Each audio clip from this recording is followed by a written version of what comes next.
ஏதோ ஒரு கலையில் இருக்கோம், அந்த கலையில் நம்ம நல்லா கற்றுக்கணும், நம்மளை யாரும் தொடக்கூட முடியக்கூடாது, அந்த வெறியில் தான் நான் வந்து நான் சுற்றுறேன். அது வந்து அப்படியே இந்த மலையில் நம்ம கொடையை அப்படி சுற்றுறோம், அப்படி தண்ணி அப்படி சுற்றோம்ல, அது மாதிரி புளிங்கோட சுற்றிட்டு இருந்தது. காற்றை விட வேகமாக இருக்கும் நான் சுற்றுறது. போலீஸ்னால் எனக்கு பயம். ஏன் பயம்னா எல்லாரையும் பிடிச்சி அடிப்பேன். நம்ம தமிழ்நாட்டோட பெரிய பேரை வந்து சூப்பர் ஸ்டார் வந்து அந்த ஹாலிவுட்டில் வந்து நிரூபிச்சு காமிச்சார். ஒரு பிளாக்கு பஞ்சு அப்படி அடி பண்ணுங்க அவர் அப்படிம்பாரு. வானம் டாக்கிஸ் நேயர்களுக்கு வணக்கம். சினிமா அப்படின்னா நம்ம ரசிச்சு பார்க்குற ஒன்றுனா சண்டை காட்சிகள் தான். ஆனால் அந்த சண்டை காட்சிகள் படம் பிடிக்கும் போது ஸ்டட் மாஸ்டர்ஸ்கள் எவ்வளோ கஷ்டப்படுவாங்க அப்படின்றது நம்ம யாருக்குமே தெரியாது. இந்த தமிழ் சினிமாவில் நிறைய ஸ்டட் மாஸ்டர்ஸ்கள் இருக்காங்க. அதில் ஒருவர் தான் ஜாகுவார் தங்கம். அவர் தான் இன்னைக்கு நம்ம கூட இணைஞ்சிருக்காரு. எப்படி இருக்கீங்க? நல்லா இருக்கேன். நீங்க எப்படி இருக்கீங்க? சூப்பரா இருக்கேன். ஓகே சார், ஜாகுவார் தங்கம் இந்த பேர் உங்களுக்கு எப்படி வந்தது? யார் வச்சா? இந்த பேருக்கான அர்த்தம் என்ன? ஜாகுவார் தங்கம்னு எனக்கு பேர் வச்சது டைரக்டர் சந்திரகுமார் அப்படின்ட்டு மலையாள டைரக்டர். அவர் மூலயமா ஹிந்தி படம் ஃபஸ்ட்டு 1978 ஹிந்தி படம் ஒன்று மாஸ்டர் பண்ணேன். அந்த டைமில் பண்ணும்போது அங்கே வந்து என்ன ஆச்சுன்னா அவங்களுக்கு வந்து தங்கப்பழம் என்னோடய இயற்பெயர். அதனால் நான் தூத்துக்குடி மாவட்டம், எனக்கு அங்கே வந்து சாமி பேர்லாம் வைப்பாங்க. தங்கப்பழம்னா முருகர் பேர். ஸோ அதனால் அங்கே வந்து யாருக்கும் தெரியல ஹிந்தி படம் போடுவது என்ன அப்படி வைக்கிறாங்க. கராட்டே தங்கன்னு வைங்க, ஜூடோ தங்கன்னு வைங்க, இந்த மாதிரி மாற்றி மாற்றி சொல்லிகிட்டே இருந்தாங்க. எனக்கு அதில் அவ்வளோ இன்ட்ரெஸ்ட் இல்லை. அப்புறம் ஒரு நாள் நைட்டு ஒரு 12:15 மணி இருக்கும், பாம்பேயில் ஃபைட் எடுத்துகிட்டு இருக்கும்போது டைரக்டர் இங்கே வாங்க ஜாகுவார்னு கூப்பிட்டாரு. யாரையும் கூப்பிட்ற கேமராமேன் கேட்டேன், சார் யாரையும் கூப்பிட்டுருக்காரு, இங்கே யார் இருக்கா பின்னாடி? யாரும் இல்லை, உங்களை தான் கூப்பிட்றாரு போங்கன்றார். சார் வேறு ஏதோ பேர் சொல்கிறாருன்னா ஜாகுவார் உங்களை தான், நீங்கள் வாங்க. என்னையா அப்படின்னேன். நீங்கள் தான் அங்கே வாங்க அப்படின்னாரு. சரி போனால் என்ன சார் அப்படின்னேன். இல்லை இன்னையிலேருந்து உங்கள் பேர் ஜாகுவார், நீங்கள் யார் நீங்கள் அந்த பேர் இந்த பேர் வேணான்ட்டிங்களா, அது ஜாகுவார் தான், நாங்கள் முடிவு பண்ணிட்டோம். என்ன ஜாகுவார் கை தட்டுங்கப்பா அப்படின்னா அங்கே பின்னாடி இருக்க 100-150 பேர் எல்லாம் கை தட்டாங்க. ஜாகுவார் பேர் எல்லாம் ஸ்வீட்லாம் வேறு கொடுக்குறாங்க, பேர் மாற்றிட்டாங்க. அப்போ நான் சொன்னேன், சார் எல்லாம் கரெக்டு, எங்கள் அம்மா அப்பா வச்ச பேரையும் சேர்த்து வைங்க, தங்கத்தையும் சேருங்கன்னு ஜாகுவார் தங்கம்னு வச்சோம். ஆனால் ஜாகுவார்னா கரும் சிறுத்தை, உலகத்தில் அதிவேகமான அனிமல். அது டெக்னிக்கலாக சண்டை போடும். அது அதனால் நான் வந்து சிலம்பம் சுற்றுறேன்னா கண்ணுக்கு தெரியாது, இப்போவுமே தெரியாது. இப்போ இன்னைக்கு கூட பார்த்துருப்பேன், ஒரு டிவியில் சுற்றிருப்பேன். அந்த மாதிரி வேகத்தை அப்போ இன்னும் வேகமாக இருக்கும். அந்த வேகம் கராட்டை கிக்கலாம் அப்படி கண்ணை மூடக்குள்ள 2 கிக் அடிச்சிருப்பேன். அந்த அளவு நான் அப்போ நான் பிளாக் பெல்ட் அந்த வயசுலேயே. அதனால் எனக்கு வந்து அந்த பேர் வச்சு ஜாகுவார்னு வச்சாங்க. அது தங்கத்தை வச்சு ஜாகுவார் தங்கம்னு அப்படி தான் பேர் வச்சோம். ஓகே சார், நீங்கள் வந்து இப்போ 2025 இந்த காலகட்டத்திலுமே உங்களை ஸ்டட் வீரர், ஸ்டட் மாஸ்டர் அப்படின்னு தான் உங்களை கூப்பிட்றாங்க. ஸ்டட்குள்ளே வரத்துக்கான காரணம் என்ன? எந்த ஈர்ப்புனால நீங்கள் ஸ்டட்குள்ளே வந்தீங்க? இல்லை, நான் வந்து ஸ்டன்னில் வர்றதுக்கு எனக்கு அப்படி ஈர்ப்பு அப்படிங்கிறத விட எங்கள் அப்பாலாம் வந்து இந்த சிலம்பம், சுருள் வாள் கத்தி சுற்றுறது, இந்த மாதிரி வேல் கம்பு சண்டை போடுறது அதெல்லாம் வந்து வச்சு பயிற்சி பண்ணிகிட்டு இருப்பாங்க. அப்போ நான் சின்ன பையன், ஒரு 4 வயசு இருக்கும். அப்போ எங்கிட்ட எங்கள் அப்பாவும் எங்கள் அம்மாவும் சொன்ன ஒரு வார்த்தை என்னென்னா, ஒரு சின்னோண்டு அருவா, இவ்வளோதான் அருவா வச்சு கொடுத்துருப்பாங்க. என் காடு, எங்கள் வீடு வந்து ஒரு ஏக்கரா இருக்கும், அதே பின்னாடி பெரிய காடு. அப்புறம் காட்டுக்கெலாம் நாங்கள் போவோம், வேலைக்கெல்லாம் அந்த பயணி காய்க்கிற இடத்துக்குலாம் போவோம். அதில் எங்கள் அம்மா அப்பாவும் சொல்லி கொடுத்ததுன்னா, யாருன்னா ஒன்று அடிக்க வந்தானா மொத்த அடி உன் அடியாக தான் இருக்கணும். என்ன அது இல்லைன்னா இதை கொடுத்துருக்காங்க எனக்கு தெரில. ஏன்னா அங்கே வந்து எங்கள் ஊர் விளையிலலாம் வந்து நரிலாம் நிறையா இருக்கும், காடுங்கெல்லாம் நரி இருக்கும். ஆனால் நரி வந்துச்சுன்னா முதல்ல அது முதல்ல நீ போகணும் அப்படின்னு சொல்லுவாங்க. ஸோ அந்த மாதிரி அதில் வந்து அப்போ வந்து பயிற்சி இருந்துக்கிட்டு இருந்துச்சு. அப்புறம் ஃபஸ்ட்டு நான் வந்து பெரிய இடத்து பண்ணுங்கிற புரட்சி தலைவர் எம்ஜிஆர் அவர்கள் படம் பார்த்தேன். எங்கள் அப்பா சுற்றும் போது சவுண்டெல்லாம் வராது இல்லையா, அது வந்து சினிமாவில் ஃபைட்டுக்கிட்டலாம் சவுண்டெலாம் போட்டோன்னே எனக்கு அது ரொம்ப ஈர்ப்பாச்சு. ஆக அந்த சண்டை எப்படியா கற்றுக்கணும் அப்படிங்கும்போது எங்கள் அம்மா தவறிட்டாங்க. எங்கள் அம்மா தவறணுன்னு நான் வந்து வேலைக்கு வந்துட்டேன். சென்னைக்கு வந்து 6-7 வயசில் வேலைக்கு வந்துட்டேன். வேலைக்கு வந்து திருப்பி ஊருக்கு போனேன், திருப்பி வந்தேன், திருப்பி வந்து திருச்சிக்கு போனேன்.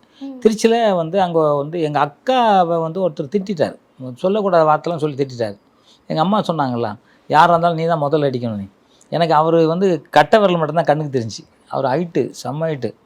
கோடாலேருந்து போய் கரெக்டாக கட்டை விரலை போட்டேன், கட்டை விரல் துண்டா போச்சு அவருக்கு. அது தையல்கள் பண்ணிட்டாருன்னு வச்சுக்கலாம். ஆனால் அவ்வளோ கோவம் வரும் இப்போ எனக்கு. ஸோ அதுக்கப்புறம் அவர் என்ன அடிப்பார்னு சொல்லி ஓடி போயிட்டேன்.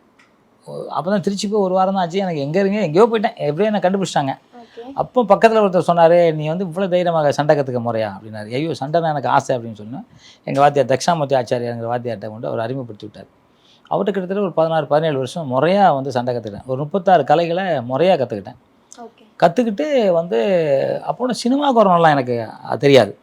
ஏதோ ஒரு கலையில் இருக்கோம், அந்த கலையில் நம்ம நல்லா கற்றுக்கணும், நம்மளை யாரும் தொடக்கூட முடியக்கூடாது, அந்த வெறியில் தான் நான் வந்து கற்றுக்கிட்டேன். அந்த 36 கலைகள் என்னென்னு சொல்ல முடியுமா? அதான் சிலம்பம், செடிக்குச்சி, மான்கம்பு, குத்துவரிசை, பட்டா, பரங்கு, மல்யுத்தம், சிங்கிள் சுருள், டபுள் சுருள், நுங்சாகு, கராட்டே, குங்போ, ஜூடோ, இந்த மாதிரி ஒரு 36 கலை பார்த்துங்க. வேல் கம்பு மட்டுமே 27 நீங்க கத்துக்கிட்டீங்க அப்படின்ற மாதிரி கேள்விப்பட்டேன். அத பத்தி சொல்லலாமே. 36 கலை மொத்தம். 36 கலையா? ஓகே.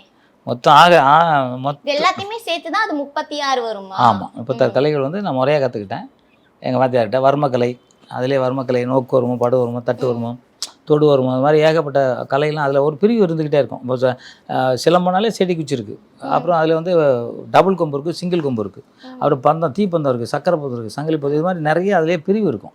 அது வந்து இப்போ இங்கே வந்து சொல்லலை. இப்போ நாங்கள் 1ஆம் அடினா 1ஆம் அடியிலேயே வெளியே ஒன்று உள் ஒன்று இருக்குது, 2ஆம் அடினா 2ல் வெளியே 2 உள் 2 இருக்குது. யாரும் இந்த முறையை கற்றலை. அதனால தான் இப்போ ஜாகுவாருங்கிற படத்தை அதெல்லாம் வச்சு ட்ரெயின் படம் எடுத்து ஷூட் பண்ணிகிட்ருக்கேன். நான் ஹீரோ நடிச்சுக்கிட்டு இருக்கேன். இப்போ வந்து அந்த மாதிரி அதெல்லாம் கற்றுக்கிட்டு இருக்கும்போது திருச்சியில் இருந்து நான் சென்னைக்கு வந்து ஒரு 1971 ஒரு சிலம்ப போட்டி நடந்துச்சு. அதில் வந்து கலந்துக்கிட்டேன். ஒய்எம்சியில் தான் கலந்துக்கிட்டேன். அதில் ஸ்டேட் ஃபர்ஸ்ட் நான் வந்தேன். அது வந்து ஸ்டேட் ஃபர்ஸ்ட்டுங்கிற அப்போ வந்து நவரச திலகம் நடிகர் முத்துராமன் அவர் கையில் தான் நான் வாங்கினேன், ஷீல்டு வாங்கினேன். என்ன அது பெரிய இதுன்னா, என்கிட்ட போட்டி போடுறதுக்கு ஆள் கிடைக்கலாம் போச்சு. நான் என் வேகத்தை பார்த்துட்டு நான் தண்ணிக்குள்ளே போய் தான் சிலம்பம் சுற்றுவேன். அங்கே காவேரி ஆற்றுல போய் தண்ணிக்குள்ளே போய் முங்கிக்கிட்டு சிலம்பம் சுற்றுவேன். சுற்றவே முடியாதுல்ல. அதில் ப்ராக்டிஸ் பண்ணதுனால என்னை வந்து பிளாக் பண்ணவே முடியல. ஸோ அது வந்து முத்துராமன் சார் அன்றைக்கி ரொம்ப நல்லா பேசி எனக்கு வந்து கொடுத்தாங்க. அதுதான் முக்கியமான எனக்கு விருதாக இருந்துச்சு. அதுக்கப்புறம் வந்து அப்பவும் சினிமாவுக்கு வரணும்லாம் எனக்கு ஐடியா இல்லை. நம்ம சண்டையை திறம்பட கற்றுக்கணும், நம்மளை யாரும் தொடக்கூட கூடாது, அந்த அளவு நம்ம சண்டை கற்றுக்கணும் அப்படிங்கிறத கற்றுக்கிட்டே இருந்தேன். இப்போ புரட்சித் தலைவர் எம்ஜிஆர் அவர்கள் வந்து திருச்சிக்கு வராங்க. திருச்சிக்கு வரும்போது அவர் முன்னாடி விளையாடுறதுக்கு யாருன்னா, அப்போ நான் அந்த திருச்சிலாம் பயங்கர ஃபேமஸ் ஆகிட்டேன். ஏன்னா குஸ்திலையும். அப்போ எம்ஜிஆரை நீங்க மீட் பண்ணும்போது உங்களுக்கு என்ன ஏஜ் இருந்தது சார்? 19 இல்லைன்னா 20 இருக்கும். இப்போ என்னென்னா, அவர் வரும்போது சிலம்ப சுற்றணும், படை விரட்டுதல்னு ஒரு இருக்குது. என்னென்னா, கல்லு தூக்கி அடிப்பாங்க, சுற்றி அடிப்பாங்க, நம்ம வந்து பிளாக் பண்ணணும் சிலம்பத்தில் நடுவில் நின்று சுற்றி. இப்போ தலைவர் வர்றதுனால அவர் முன்னாடி கல் வந்து பறந்துக்கிருந்து மேலே பட்டுச்சுன்னா என்ன பண்ணுறது, புளியங்கொட்டை புளியங்கொட்டை தெரியுமா? தெரியும். ஓகே. ஏன்னா இந்த வயசில் தெரியாதுன்னு போது புளியங்கொட்டை தூக்கி அடிப்பாங்க. புளியங்கொட்டை வந்து என் மேலே படக்கூடாது, சுற்றி அடிப்பாங்க, என் மேலே படக்கூடாது. அது தலைவர் மேலே வந்து பார்க்குறாரா, நான் சுற்றலாம் அது வந்து அப்படியே இந்த மலையில் நம்ம கொடையை அப்படி சுற்றலாம், அப்படி தண்ணி அப்படி சுற்றோம்ல, அது மாதிரி புளியங்கொட்டை சுற்றி இருந்திருக்கு. அது பார்த்து அவரே கைத்திட்டு. அப்போ அது மாதிரி யூடியூப்போ இல்லை வந்து செல்ஃபோனோ இல்லை வீடியோவோ எடுக்க முடியாது. யாரோ ஒரே ஒரு ஃபோட்டோகிராஃபர் வச்சுருப்பாரு, அதான் அவங்க ஃபோட்டோகிராஃபர், நம்ம ஃபோட்டோகிராஃபர் இருக்க மாட்டாங்க. ஸோ அந்த மாதிரி பார்த்துட்டு இருக்கும்போது நான் சுற்றி முடிச்சுட்டு அப்படி வணக்கத்தை அப்படி நின்னோடனே ஒரு கை பிடிச்சி, அதை பார்த்தா அன்றைய தொழிலாளர் நல அமைச்சர் மிஸ்டர் ராகவானந்தம் அவர் வந்து இந்த கையை பிடிச்சாரு. பிடிச்சி என்னடா அப்படின்னு பார்த்தா அவர் தலை கூப்பிட்டு போகிறார், மேடைக்கு கூப்பிட்டு போயிட்டார். நான் எம்ஜிஆரோட தீவிர ரசிகன். ஏன்னா அவர் சண்டை காட்சி, அவர் உடம்பு, அவர் வந்து பெரியவங்களை கொடுக்குற மரியாதை, சிகரெட் குடிக்கூடாது, தண்ணி அடிக்கக்கூடாது சொல்ல அறிவுரை, அது ஒரு பெரிய பல்கலைக்கழகம். ஒரு காலேஜில் படித்தா கூட அந்த அறிவுரை, அது அந்த மாதிரி ஒரு அறிவுரை சொல்கிறது எனக்கு ரொம்ப பிடிக்கும். ஏன்னா நான் அதை இன்றைக்கி வரைக்கும் ஃபாலோ பண்ணுறேன். இன்றைக்கி வரைக்கும் டீ சாப்பிட்டதில்லை. ஸோ அதனால் அவர் கூப்பிட்டா எனக்கு ஒன்றுமே ஓடலை, கைகால ஓடலை. ஏன்னா அங்கே போய் பக்கத்தில் நிற்கிறோம், அப்படியே தக்க தங்க மாதிரி இருக்கார். நான் இந்த பக்கம் வேத்துக்கிட்டலாம் ஊற்றி வேர்வை, சிலம்பம் சுத்தனா எப்படி இருக்கேன் வெயிலில், வேர்வையாக ஊற்றுது, அப்படியே நிற்கிறேன், மூச்சு வேறு வாங்குது எனக்கு, அப்படி இருக்கேன். அப்படியே வந்து அணைச்சிட்டார், என்ன கட்டி பிடிச்சி அப்படியே தடை கொடுக்குறாரு. ஒரு தாய் தன் பிள்ளைக்கு தட்டி கொடுக்குறாரு. கொஞ்சம் அசுவாசப்படுத்தோன்னே, நல்லா சுற்றுறா நீ, எவ்வளோ நாளாக கற்றுக்கிட்டு இருக்கேன் அப்படின்னாரு. நான் சொன்னேன், இது மாதிரி வந்து ஒரு 18 வருஷமாக கற்றுக்கிட்டு இருக்கேன், 15-16 வருஷம் கற்றுக்கேன். 50 நாள் கற்றுக்கிட்டு இருக்கியா? என்ன கற்றுக்கிட்டு தான் இருக்கேன் அப்படின்னேன். சரி, இப்போ என்ன வேலை செய்கிறானாரு. நான் சொன்னேன், யாராவது சொன்னால் அடிப்பேன், மாதிரி நீங்கள் பண்ணுற மாதிரி தான், தவறு நடந்தால் நீங்கள் கண்டிப்பீங்களா, அது மாதிரி எங்கன்னா தவறு இருந்தால் நான் போய் அடிப்பேன். அடிப்பியா? அது சினிமா அப்படின்னாரு. நான் அது உண்மைன்னு தான் நினச்சி அடிப்பேன். அவர் வந்து சிரிச்சுட்டு, நீங்கள் காலையில் பேசிக்கலாம், காலைல வான்னு சொல்லி ஒரு ஹோட்டல் ரூமுக்கு வர சொல்லியிருந்தார். நான் வந்து காலையில் எப்படா வரோம் தலைவரை அவர் எவ்வளோ பெரிய ஆசை இல்லை அவரை பார்க்குறது. அவர் சரி எப்போ வரேன்னு பார்த்துருந்தேன். நான் கரெக்டாக ஒரு 7 மணிக்கு வர சொன்னால், நான் 4:30-5 மணிக்கு எப்போ எழுஞ்சி யூஸ்வலாக எக்ஸசைஸ் பண்ணிவிட்டு 4:05க்கெலாம் அங்கே போயிட்டேன் ஹோட்டலுக்கு. ஆனால் போனால் ரொம்ப போலீஸ் இருந்தாங்க. போலீஸ்னால் எனக்கு பயம். ஏன் பயம்னா, எல்லாரையும் பிடிச்சி அடிப்பேன், தப்பு பண்ணுறவங்கள. அதனால் என் மேலே ஏகப்பட்ட கேஸ்லாம் இருந்துச்சு. ஸோ அதனால் என்னடா நம்மளை பிடிக்க இவ்வளோ போலீஸ் நிற்கினா ஒதுங்கி நின்ட்டேன். என்னென்னா அப்போ எங்கள் தொகுதி எம்எல்ஏ முஸ்ரீபுத்தன் அவர் வந்தார். வந்தோடனே, என்ன தங்க இங்கே நிற்கிறானா, இல்லை தலைவர் வர சொன்னார். தலைவர் வர சொல்லி இவ்வளோ நேரம் இங்கே என்னையா பண்ண வாயா அப்படின்னு சொல்லி கொடுத்தோன்னா, அவர் கட்டும் கோபத்தில் இருக்கார். நேற்று தான் பார்த்துருக்காரு, இன்றைக்கி 2வது பாருங்க. அவர் இப்படின்ட்டாருன்னா அவர் பயங்கர கோவம் இருக்காருன்னு அர்த்தம் அப்படின்னு எனக்கு அப்புறம் தான் தெரியும். அங்கே போனால் செம கோவத்தில் இருக்காரு. கரெக்டு. அவர் வந்தோடனே கிடையாது, ஒன்று எப்போ வர சொன்னால் எப்போ வரேங்கிறாரு. ஏன் நான் 5 மணிக்கெலாம் வந்துட்டேன் அப்படின்னேன். 5 மணி இவ்வளோ நேரம் என்ன பண்ணாரு? இல்லை போலீஸ் என்னை பிடிக்கிறதுக்கு அவ்வளோ நின்னாங்களா, நான் பயந்தாங்க நின்ட்டேன். என்னது போலீஸ் ஒன்றும் பிடிக்க நினச்சா, விழுந்து சிரிச்சு அப்படியே மாறிட்டார். சிரித்து கண்ணெல்லாம் தண்ணி அவருக்கு கலங்கி அவள் வந்துட்டு இல்லையா அது எனக்கு பாதுகாப்பு நிற்கிறாங்க அப்படின்னாரு. உங்களுக்கு எதுக்கே பாதுகாப்பு? அப்போல்லாம் நமக்கு விவரம் தெரியாது. அப்போல்லாம் அப்படி தான் இருப்போம். அப்படின்னா இல்லை அப்படின்னு அப்புறம் சொன்னார். சொல்லிட்டு அதுக்கப்புறம் வந்து உட்காந்து பேசிட்டு டிஃபன்லாம் சாப்பிட்டு சென்னைக்கு வந்துருக்கு அப்படின்னாரு. வரேன்யா, ஆனால் வந்து என் மேலே ஏகப்பட்ட கேஸ் இருக்குது, அடிக்கடி வரணும். கேஸ் என்ன கேஸுனாரு. இல்லையானா உடனே அப்பவே கூப்பிட்டு விசாரிச்சு என்னென்ன சும்மா பொய் கேஸ்லாம் போடுவாங்கல்ல, இல்லைன்னா சண்டையே வந்திருக்காது, அடிச்சாரு விசாரின்னு சொல்லிப்பாங்க, ஆதாரம் இல்லாமல் ஒரு கை பேசி போடுவாங்களா, அது மாதிரி கிட்டத்தட்ட 90க்கு மேலே வச்சு. அதெல்லாம் ஒரு வாரத்தில் எல்லாமே கிளியர் ஆகிடுச்சு. எல்லாம் வந்து கிளியர் ஆகிடுச்சு. அப்புறம் கோர்ட்டில் 2-3 கேஸ் அதுவும் வந்து காம்ப்ரமைஸ் பண்ணி சரி பண்ணி அது கிட்டத்தட்ட ஒரு 5 மாதம் மேலே ஆயிடுச்சு. 5 மாதம் கழிச்சு சென்னைக்கு வரேன். சென்னைக்கு வரும்போது தலைவர் பார்க்குறக்கே வரேன். சென்னைக்கு வந்து தாம்பரத்தில் திருப்பியும் போலீஸ் பிடிச்சிட்டாங்க. ஏன்னா அப்போல்லாம் இந்த மாதிரி பஸ்ஸு ஆட்டோலாம் கிடையாது. அங்கேருந்து ஒரு பஸ்ஸு புறப்படும், 2 மணிக்கு வந்து தாம்பரத்தில் நிற்கும். தாம்பரத்தில் அங்கே படுத்துக்கணும் பஸ் ஸ்டாண்டில். அதுக்கப்புறம் குன்றத்தூர் எங்கள் அண்ணன் வீடு, அங்கே போனோம். படுத்திருக்கும் போது போலீஸ் பிடிச்சி போயிட்டாங்களா. அதுதான் பிடிச்சி போயிட்டாங்க. என்ன பண்ணுறது, பிடிச்சி போய் உட்கார வச்சுட்டாங்க டேபிளில், இங்கே வெளியே உட்கார அந்த உள்ள சேரில் உட்கார வச்சுட்டாங்க. சரி என்னடா பண்ணுறது அப்படின்னு உட்காந்துட்டே இருந்தேன். 5 மணிக்கு அந்த இன்ஸ்பெக்டர் சார் வந்தார். வந்துட்டு சரி நீ போ அப்படின்னாரு. நான் கேட்டேன் என்ன சார் என்னக்கா நீங்கள் பாட்டு கூட்டிட்டு வந்து நீங்கள் பாட்டு போகிறீங்க, என்ன பிரச்சனை அப்படின்னேன். இல்லையா நீ ஒரு செயின் ஒன்று போட்டிருக்கா, பட்டிக்காட்டா மாதிரியே இருக்கா. அப்போ அந்த மாதிரி இருப்போம் இல்லையா, அதனால் இங்கே எல்லாம் பிட் பாக்கெட் ஜாஸ்தி, செயின் அறுத்துட்டு ஓடிடுவாங்க, அதான் உன்னை சேஃப்டிக்கு உட்கார வச்சேன். பஸ் 5 மணிக்கு மேலே தானே, அதனால் நீ போனார்.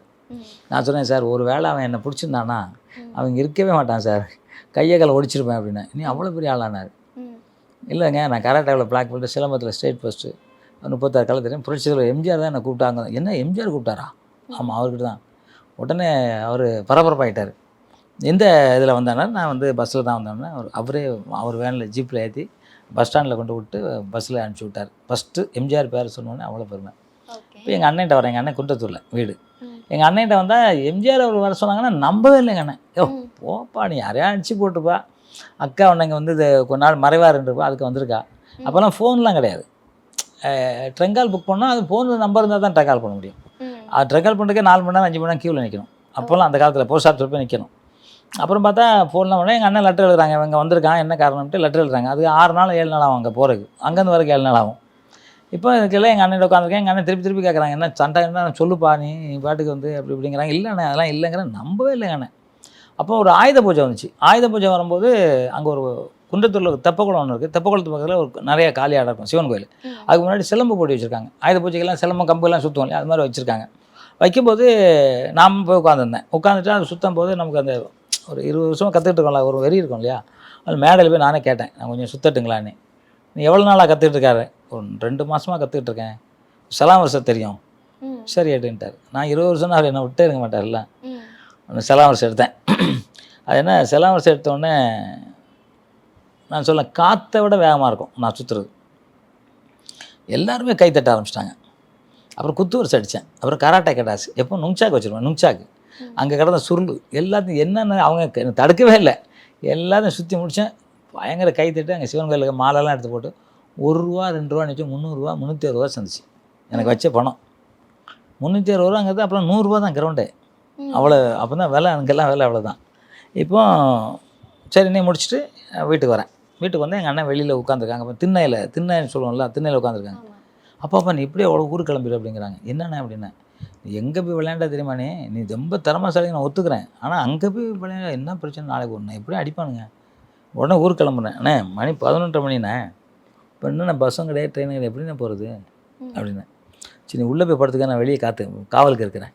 இப்போன்னு எங்கள் அண்ணன் வெளியே திண்ணையில் இருக்காங்க, நான் உள்ளே போகிறேன். ஆனால் எனக்கு என்னென்னா எங்கள் அண்ணனுக்கு எதுனா ஆயிடக்கூடாது, ஏன்னா அவங்க யாருன்னு எனக்கு தெரியாது. நானும் எங்கள் அண்ணனுக்கு கதவில் இவ்வளோ பெரிய சாவி இருக்கும், நீங்களாம் பார்த்துருக்க மாட்டேன், இப்படி கையை விட்டே திறந்துடலாம்.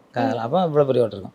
நான் ஒரு சேர் போட்டு எங்கள் அண்ணன் அப்படியே பார்த்துக்கிட்டே இருக்கேன். எங்கள் அண்ணன் என்ன பண்ணுறாங்களே, எங்கள் அண்ணனுக்கு எதுவும் வரக்கூடாதுன்னு. கரெக்டாக 5 மணிக்கு அந்த பசங்களாம் வந்தாங்க. எங்கள் அண்ணன் கேட்டாங்க என்ன அப்படின்னாங்க. இல்லை நேற்று ஒருத்தன் சுத்தணும் இல்லை, அங்கே தான் வீடு நாங்கள் பார்க்கணும், என்ன விஷயம் பார்க்கணும். நான் உடனே கதை திறந்துட்டேன். எங்கள் அண்ணனுக்கு எதுவும் வந்துடக்கூடாது இல்லை, கதை திறந்த உடனே என்னை பார்த்தோன்னே காலில் விழுந்துட்டானுங்க. சின்ன பையன் இப்போ நான் உங்கள்கிட்ட கற்றுக்கணும் அப்படின்னாங்க எல்லாம். எங்கள் அண்ணனா பெரிய சந்தோஷமாகிடுச்சு. பரவாயில்ல நான் அடிப்பாங்கன்னு நினச்சோம், கற்றுக்கணும்னு சொல்கிறாங்க. சரின்ட்டு சொல்லிட்டு அப்புறம் எங்கள் அண்ணன் சொன்னாங்க நீ கண்டிப்பாக எம்ஜிஆர் நான் கூப்பிட்டுருப்பார். அங்கேயே ஒரு அதிமுகவில் ஒரு மகளிர் அணி தலைவி, அந்த அம்மா கிட்ட சொல்லி எங்கள் அண்ணன் வந்து கூப்பிட்டு போக சொன்னாங்க தோட்டத்துக்கு, ராமபுரத்துக்கு. இப்போ ராமபுரம் வந்துவிட்டோம். உள்ளே எங்களை விடலை. அந்த அம்மா கேட்டாங்க நான் இது மாதிரி இருக்கேன்னு, அந்த அம்மா உள்ளே விடலை. என்னை பார்த்து கேட்டேன் நீ யாருன்னாரு. நான் திருச்சியிலேருந்து வரேன்னே. தங்கம்மா அப்படின்னு கேட்டார். ஆமாங்க. இப்போ அப்படின்னாரு. அதாவது 6 மாதத்துக்கு முன்னாடியே திருச்சிலேருந்து ஒருத்தன் வருவான், அவன் பேர் தங்கம், அவனை உள்ளே விடு, இல்லைன்னா அவன் பாட்டு போயிடுவான் அப்படிங்கிறக்க வாட்ச்மேன்ட்ட பக்காவாக சொல்லி வச்சுருக்காரு.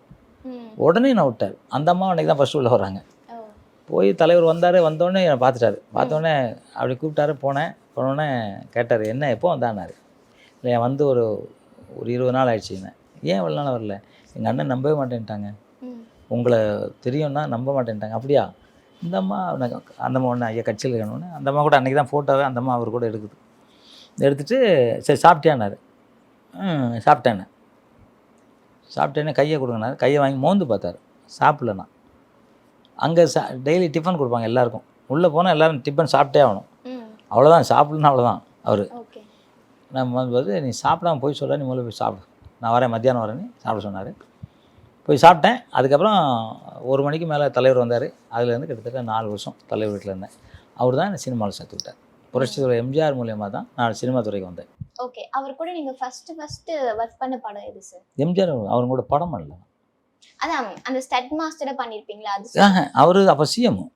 ஓ, அப்போ முதலமைச்சர். அப்போ நீங்க அவர் கூட ஒர்க் பண்ணல, ஆனா பழக்கம் இருக்கு. அவர் உங்களை இன்ட்ரோ듀ஸ் பண்ணி விட்டாரு. ஒர்க் பண்ணல, அவர் மூலமா தான் நான் சினிமாக்கு வந்தேன். இல்லைன்னா சினிமாக்கு எனக்கு சம்பந்தமே இல்லை. Okay sir. தலைவர் ரஜினி கூட ஹாலிவுட்ல வந்து பிளட் ஸ்டோன் அப்படின்ற ஒரு படம் பண்ணீங்க இல்லையா?